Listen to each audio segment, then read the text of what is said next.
Toda segunda-feira, o advogado tributarista Fernando Quercia está aqui com a gente para participar do quadro Seu Direito no Estúdio CBN. Muito boa tarde, doutor Fernando, seja bem-vindo mais uma vez. Boa tarde, Guarizo, boa tarde a todos os ouvintes da CBN. Bom, vamos começar com um assunto, né? Semana passada não deu tempo de falar, mas é algo que chama muita atenção. Justiça manda mulher devolver Pix recebido por engano. Às vezes, né, já aconteceu não era na época do Pix ainda, às vezes caía um dinheiro errado numa conta, o pessoal já ficava, opa, vou tirar. Não é bem assim. Queria que o senhor comentasse essa decisão da Justiça. É bastante interessante isso, né, essa decisão, porque o que aconteceu? A pessoa que enviou o Pix, né, ela percebeu que ela havia enviado o Pix para o número errado, né, mas percebeu tardiamente, já havia feito o envio, né, e entrou em contato com a pessoa pelo telefone pedindo a devolução. E a pessoa não se manifestou. E aí entra um fator interessante, Guarizo, que é bastante interessante para os nossos ouvintes até ficarem espertos caso aconteça isso, né? Essa pessoa, o que ela fez? Ela teve um bom senso, ela foi até a agência da pessoa para o qual ela enviou o Pix, por engano, e pediu o bloqueio desse valor. Então, pediu para que a agência fizesse o bloqueio desse valor preventivamente. E a agência acatou e fez o bloqueio. Como ela não teve nenhum retorno dessa pessoa com relação à devolução, ela entrou com uma ação, né, no Tribunal de Pequenas Causas, e essa ação também não teve êxito em fazer com que essa pessoa comparecesse para explicar ou para devolver o dinheiro. Ou seja, a pessoa simplesmente ignorou, né, o chamamento da justiça através da ação para que ela se manifestasse a respeito disso. Obviamente porque ela não tinha razão, né, ela não tinha razão nenhuma no assunto.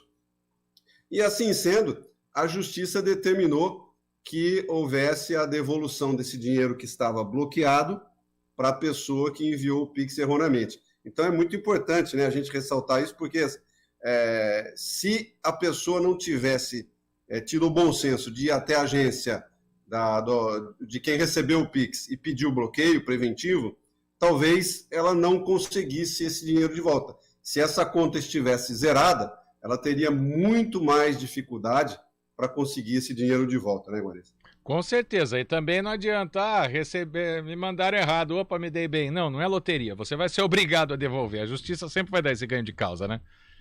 Com certeza, se você recebeu um dinheiro, você não tem como explicar o recebimento desse dinheiro, obviamente que a pessoa, ela indo à justiça, ela vai ter o direito de receber. E fica um alerta, porque assim, quando você vai na justiça, obviamente existe ainda um acréscimo no valor, caso você perca a causa, né, com relação à questão dos honorários de sucumbência do advogado, né? Então, esse valor pode até vir a aumentar. E por que não?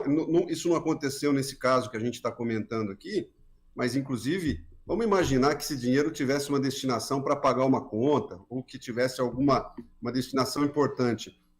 Essa pessoa que enviou o Pix errado, ela poderia, inclusive, não foi o caso aqui, mas além da devolução, ela podia entrar com uma ação por perdas e danos materiais, se ela comprovar que esse dinheiro teria que ser usado para pagar uma conta ela não conseguiu pagar a conta e ela teve um acréscimo de juros, né? E, inclusive, danos morais. Ou seja, o dano para quem recebeu o Pix e não devolveu pode ser muito maior do que simplesmente devolver o dinheiro. Ele pode ter um dano muito maior. Então, é muito melhor que você resolva e já devolva o dinheiro imediatamente.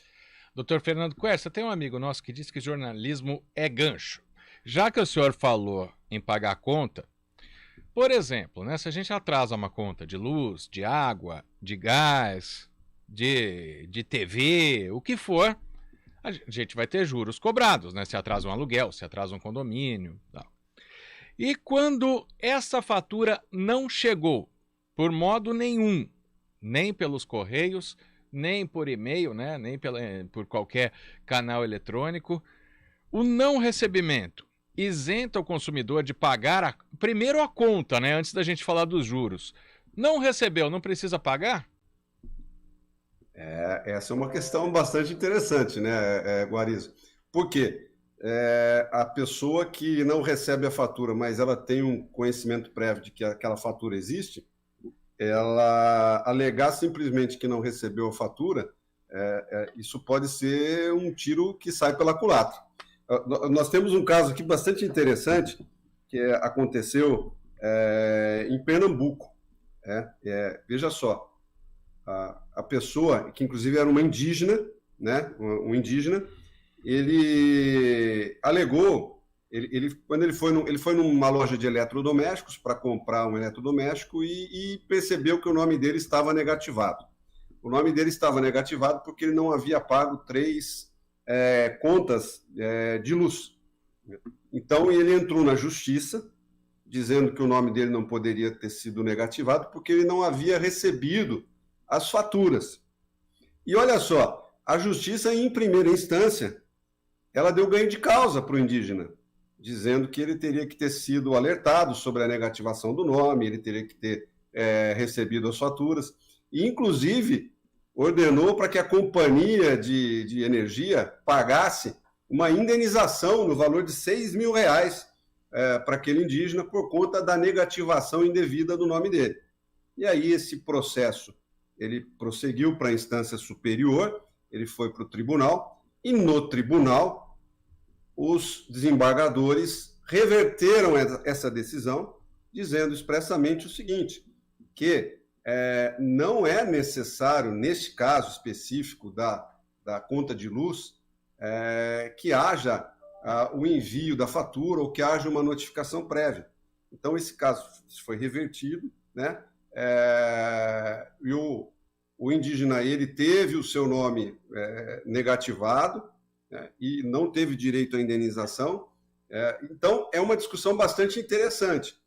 No caso, até em tela, eu me aprofundei um pouco mais, e uma das razões ainda que o desembargador ele reverteu a decisão, que ele disse que havia o risco ainda, como na reserva indígena, eles já haviam destruído equipamentos da companhia de luz, existia uma certa violência contra a cobrança dessa conta de luz, então que nesse caso específico não poderia e não deveria ter sido, não haveria a necessidade da expressa notificação, né? Então, mas e no nosso dia a dia, como que isso se dá? Será que existe ou não existe essa necessidade? Se você não receber a fatura, mesmo sabendo que você gasta luz todos os meses, que você tem que pagar a conta, você não recebeu a fatura, como que você acha que a justiça vai entender isso? Que você não precisa pagar se não receber a fatura? É complicado, né, Guarizo? Eu entendo que o melhor a se fazer, caso você não receba a fatura, é você buscar através da internet, enfim, através de uma segunda via, buscar a fatura e pagar a fatura, porque isso aí pode também, como no caso anterior, né? Isso pode sair mais caro que a encomenda. Além de pagar a fatura, você ainda vai ter que pagar todos os encargos e, eventualmente, até honorários advocatícios, caso uma eventual ação que você proponha ou que a outra parte proponha, você perca essa ação, você vai ter que pagar efetivamente também os honorários advocatícios. Então, são relações do cotidiano, né, Guarizo, que a gente procura trazer para cá, para os nossos ouvintes, para que eles entendam quando eles podem, quando eles não podem, quando eles têm direito, e qual é o pensamento dominante hoje da justiça com relação a esses assuntos, né? Sim. Caso você, porventura, se veja à frente de uma situação parecida com essa. Para a gente encerrar rapidamente, doutor Fernando, mas a pessoa, o consumidor, pode alegar que ele não sabe quanto que ele tem que pagar, né? Sim, exatamente. É que, na verdade, né, Guarizo, hoje se você entrar no site da empresa, você consegue hoje uma segunda via com muita facilidade, diferentemente de alguns anos atrás, onde você não tinha como saber o valor dessa conta. Hoje é mais fácil de você saber, mas é importante saber que essa decisão de não pagar, não recebendo a fatura, ela pode ser passível de um processo e pode te trazer encargos maiores. Qual vai ser a decisão da justiça?